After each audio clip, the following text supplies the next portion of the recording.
నమస్కారం.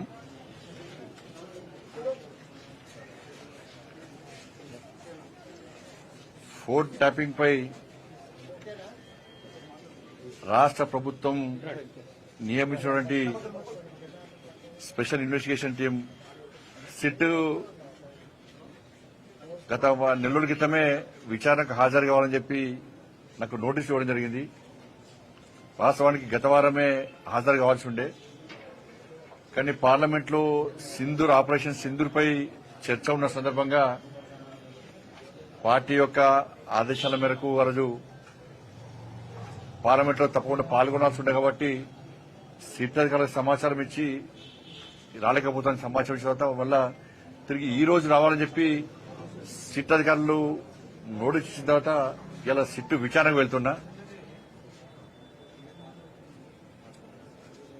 నా దగ్గర ఉన్నటువంటి సమాచారం, నా దగ్గర ఉన్నటువంటి రికార్డ్స్, కాన్ఫిడెన్షియల్ రిపోర్ట్ అంతా కూడా సిట్కి ఇవ్వబోతున్నాను. ఒక కేంద్ర మంత్రి కాకుండా ఒక బాధ్యతాయుతమైనటువంటి ఒక పౌరునిగా నా దగ్గర పూర్తి సమాచారాన్ని సిట్కు అందజేసే ప్రయత్నం చేస్తున్నా.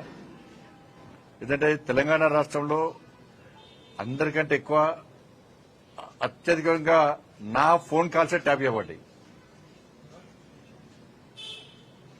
అసలు మొట్టమొదటి ఫోన్ ట్యాపింగ్ విషయంలో ఫోన్ ట్యాపింగ్ బయటపడింది కూడా నేనే. అందరి నా ఫోన్లు, మా కుటుంబ సభ్యుల ఫోన్లు, మా సిబ్బంది ఫోన్లు, మా ఇంట్లో పనిచేసే వర్కర్ల ఫోన్లు, మా పార్టీ నాయకుల ఫోన్లు, మా పార్టీ కార్యకర్తల ఫోన్లు కూడా ఇలా కేసీఆర్ గారి ప్రభుత్వం ఇలా అన్ని కూడా ఫోన్ ట్యాప్ చేయబడ్డాయి. కాబట్టి ఈ విషయంలో ఇప్పటి కూడా ఈ కాంగ్రెస్ పార్టీ ప్రభుత్వం మీద నమ్మకం లేదు, సిట్ మీద నమ్మకం లేదు. సిట్ అధికారులు పోలీసుల మీద తప్పుపడతలేము, అధికారులు మంచోళ్లే, కానీ వాళ్లను స్వేచ్ఛగా అధిక విచారణ చేసేటువంటి అవకాశం కాంగ్రెస్ పార్టీ ప్రభుత్వం, రేవంత్ రెడ్డి ప్రభుత్వం ఇస్తలేదు. ఇదంతా కూడా టైంపాస్ కోసమే. సంవత్సరాలు విచారణ పెట్టడం కాలయాపన చేస్తున్నది. కేసీఆర్ కుటుంబంలో ఒక్కరిని ఇంతవరకు అరెస్ట్ చేయాలి. కమిషన్లు వేసినారు, టైంపాస్ చేస్తున్నారు.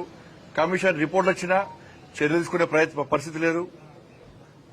కాబట్టి బీఆర్ఎస్, కాంగ్రెస్ ఇద్దరి మధ్య దోస్తానా, వాళ్ళిద్దరు కలిసి ఈ డ్రామాలు ఆడుతున్నారు. కాబట్టి దీని మీద నమ్మకం లేదు. అందుకే సీబీఐ విచారణ జరపాలని చెప్పి మేము డిమాండ్ చేస్తున్నాం. మిగతా అన్ని విషయాలు కూడా ఆ విచారణ అనంతరం మీకు వచ్చే అన్ని విషయాలు బయట చెప్తాను.